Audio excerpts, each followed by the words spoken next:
Let's talk about video games, specifically NHL 17, because that's the real official countdown to hockey beginning, when the NHL game comes out. So this is going to be a review of the game. I'm going to go ahead and call it the novices review of the game, because there's a bunch of guys out there doing reviews this morning, and they're all way better than me, except the Clapperton, who's only about as good. When I play online, I do pretty well. I made it all the way up to Division 3 in Hut, and then lost like 12 straight games, so I don't know where I'm at. EASHL, I'm not usually putting up points, but my team usually wins. I'm a dependable right D. I'm a good player, not a great player, and if you're honest with yourself, that probably matches your description too. So let's take a look at NHL 17.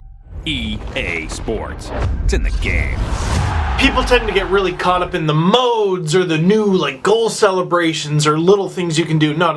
Let's focus on the gameplay. For me, there's two big changes to that this year. One, and this is something I'm really excited about, net front battles. So like I mentioned, when I play EASHL or drop-ins or whatever, I'm a D. When I play Be a Pro, I'm a right D. And it's always been a pet peeve of mine that I can stick with my guy, okay? I can stay with him, try to cut off the pass, but in terms of tying him up, there's not really much I can do. I can try to poke, I might trip him, I could try to stick lift, which almost always is a high sticking penalty. I don't even do stick lifts as a result. Now you can actually battle in front, and it's just one of the things that makes the game a little bit more realistic, a little bit more like a hockey game than a video game. But two, and to me this is the biggest change to the game in terms of play, how the goalies make saves. Now I got to play this game, you might have seen me spank Adam Wild on the podcast YouTube channel, and we were talking with Sean Ramjag saying I could have swore they did something with the puck physics. But what actually happened is they added new goalie animations. So what happens is the puck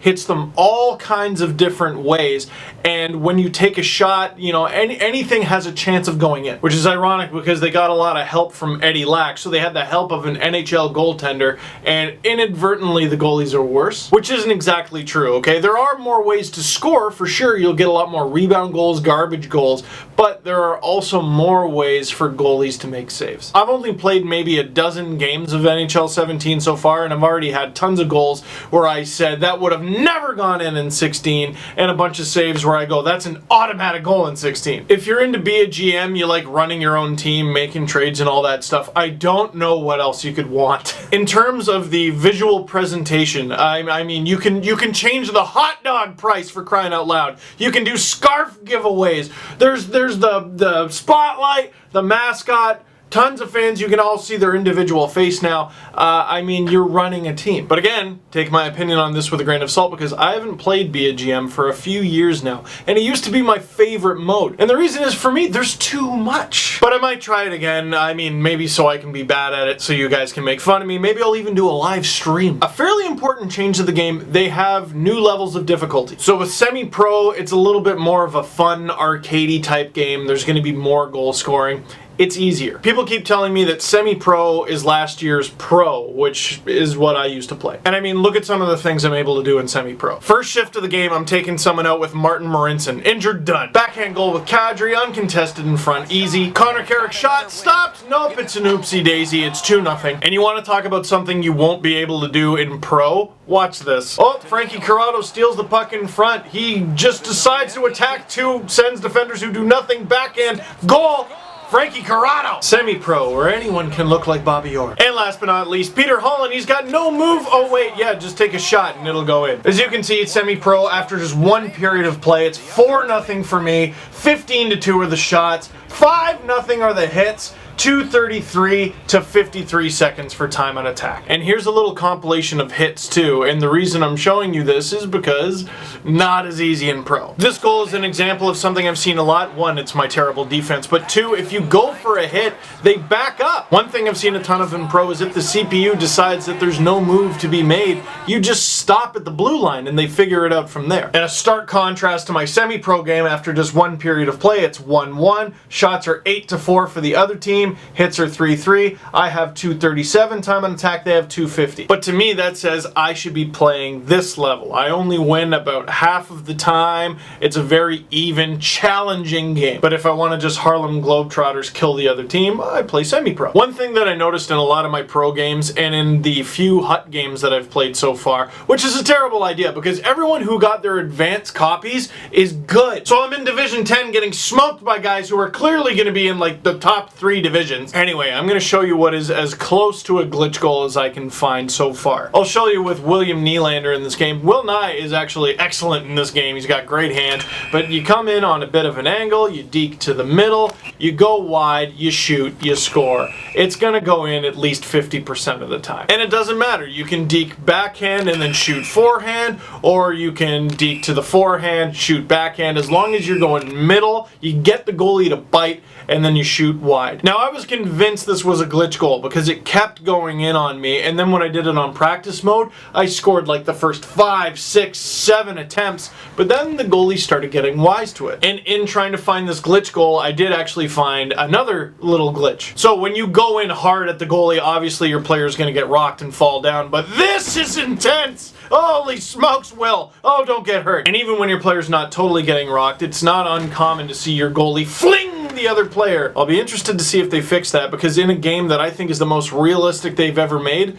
that's one thing that's not very realistic, is it? Moving on to Be a Pro, you can choose your own celebrations. They even have the bat flip one. I'm not going to show you that because everyone has that. You can start in the Memorial Cup, start in the CHL, or you can choose your own NHL team, which I will do because one time I got drafted by the Panthers and they did nothing but terrible moves. This I think is great. For Be a Pro, you can choose to have 5-minute periods, 10-minute periods, or real time, and it tells you the amount of shifts you could have per game. As someone who used to only play Be a Pro, this is awesome because it used to take forever to play a game, which means it took forever to play a season, and it took forever to improve your guy, and it took forever to get a shot at the Stanley Cup, which is why you're playing the thing. Oh, you can choose your play-by-play name too. And it's a pleasure to bring in the third voice on our crew.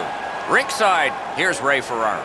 Dangle's an excellent skater, and he's used it to his advantage as he's got in on the forecheck, been extremely physical offensively, and really stout defensively. Okay, Ray, he is a special player to watch. No kidding, he's a special player. He's first star of the game. Woo! So, who is on what team? Well, we obviously can't go through all the teams, so Leafs, let's go. One thing I've seen people complaining about is, oh my god, Roman Polak's an 85. How could you? That to me is not even the most glaring one. They got Riley at 85, Gardner at 85, Polak at 85. But if we go into our scratches, is there anyone else? Oh yeah, Renat Valiev. Who did this? I'm not even saying Valiev's bad, I'm just saying, what the hell? But do you ever get the list and just go, no? Roman Polak's an 85, are you on drugs? No. Just yeah, so we massaged a little bit. I think our biggest challenge, to be honest, is because we have 11 leagues in the game, including the NHL, is balancing all the players across all of the leagues so that if you take a player from X league and bring him into the NHL, it still works, it doesn't fall apart, right? So that's the biggest challenge is the relativity of all the players for us. Right. But yeah, I mean, we'll look at it, and obviously we have a couple of different guys doing it like around the world, so we'll need to go through and just make sure it's all uniform. But yeah, we'll make some adjustments as needed. You might have seen on Twitter that the Toronto Marlies jersey is in this game. Let's check it out. As you can see here, this might be another small adjustment they have to make. I really hope the Marlies aren't going with the white helmet, but it's the blue gloves. You see how it's not quite the right shade? That's going to throw people like me off. And obviously, it's the preseason. It's not even the preseason. It's the World Cup of Hockey, which hasn't even technically started yet. But this roster needs work. There's a bunch of guys on the Marlies who aren't even Marlies. They were ATOs or PTOs at the end of the season. Harrington is still on the team, which means Kirby Reichel is not. Little bit of work to be done with the Marlies roster, which, by the way, where are players like Austin Matthews and Nikita Zaitsev? Well, as you can see here by looking at Team North America's roster and Team Russia's roster, Austin Matthews and Nikita Zaitsev are both in NHL 17. Now, I scanned the Leafs and Marlies roster and I couldn't find either of these players, but I was playing a preseason game on Be a Pro and Austin Matthews was my center, so he's definitely in the Leafs organization. Zaitsev I haven't seen yet, but that doesn't mean he's not there. And maybe the biggest online change for me is how EASHL and particularly drop-ins work. You know my beefs with drop-ins, okay? There's always something talking into the mic. or friggin' playing music into the mic, or scoring on his own team on purpose like a sociopath, or he's going to take a dump and he's just leaving his controller, and then you're offside for the whole game, or you give him the puck and now you gotta poke check the puck off your own guy. What are you doing? Are you playing a game? Anyway, the solution that most people offered was, well, just join a team, silly. Have a ranked team. Yeah. But I got stuff to do, and my friends have stuff to do, and everyone's got stuff to do, and every time I want to play a game, I don't want to have to wrangle people to do it. That's why I like playing drop-ins, okay? I can just pick up and play. The problem is you're really rolling the dice because you're playing with lunatics. But listen to Sean Ramjeg sing, the producer of the game. I didn't really play any of the NHL games online until this past year. Yep. Mostly this past year. And it's been a trip. It's definitely been a trip. Yeah. EASHL is so much fun. I love it. But what ruins it are the people. You know what I'm saying? You know what I'm referring to? Yeah, I think you've been on the internet before, haven't you? I have. A little bit. Since 2007 with the YouTube videos, people kind of suck sometimes. So what are some of the things you've done to eliminate guys who blast music into their headset for no good reason, guys who score on their own team for fun? That's the world of online. I mean, unfortunately, there's some bad apples in there like to do that kind of stuff. I think what we've done this year with EA Sports Hockey, their drop-in is allowing you to play consecutive games with people and build relationships with people. So hopefully you get to meet people that you like playing with that aren't going to do that to you. Form a team and take them into the EA Sports Hockey League. So we're making it easier for you to sort of build some relationships with people that you like and take them in there, knowing that there's going to be people out there who try and disrupt the experience.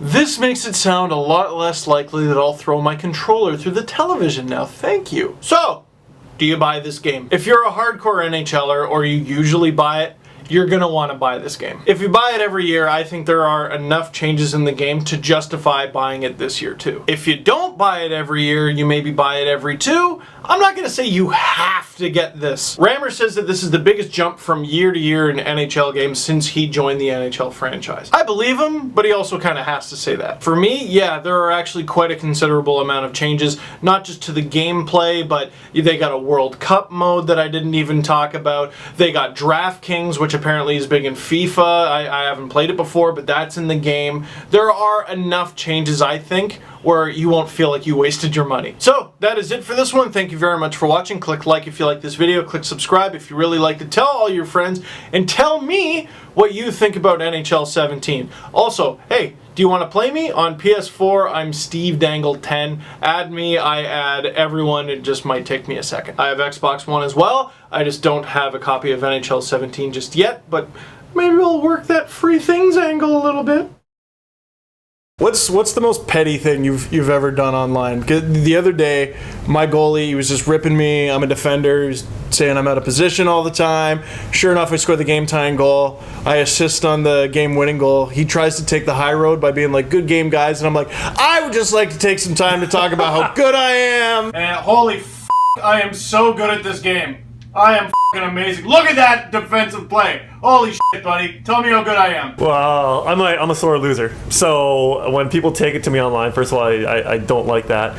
So what I usually do is I try and start a fight. I'll start a fight, and there's a lot of depth. You know, people like to just button mash and throw bombs when they're fighting in our game. But there's actually a lot of depth to the mechanics. So what I'll do is I will not throw a punch. Wait for them to throw a punch. Once they throw a punch, I'll dodge it. I'll grab them. I'll hold them down like I got them jerseyed. And you can hold him down there for about 3 or 4 seconds, and he's at your mercy. So I'll kind of wait 3 or 4 seconds, throw a punch, hit him, good, and just sit there for another 2, 3, 4 seconds, throw another punch, just one at a time, just have him just sit there and wait, and just kind of take it. Have you done this once or twice? When I lose, yes. Holy smokes. Sore loser. That was like so in depth. So here's what I like to do. It's one of my favorite things to do when I'm losing. It's how I get enjoyment and not quit. Damn. And you say this is the biggest jump between years? Absolutely, yeah. Since you started working on the franchise? Yeah, absolutely. With the just the fundamental kind of new ways to play, the new experiences we're delivering with the World Cup of Hockey this year, with our franchise mode going bigger and better than ever before, by introducing owners, and so your job now to make a profit. New draft champions as well, is kind of following the lead of FIFA and Madden last year. So new ways to play, going big with our customization as well, really deep with our customization, using that when you relocate in franchise mode, rebuild the look of your team, leveraging as our progression mechanic for the EA Sports Hockey League as well.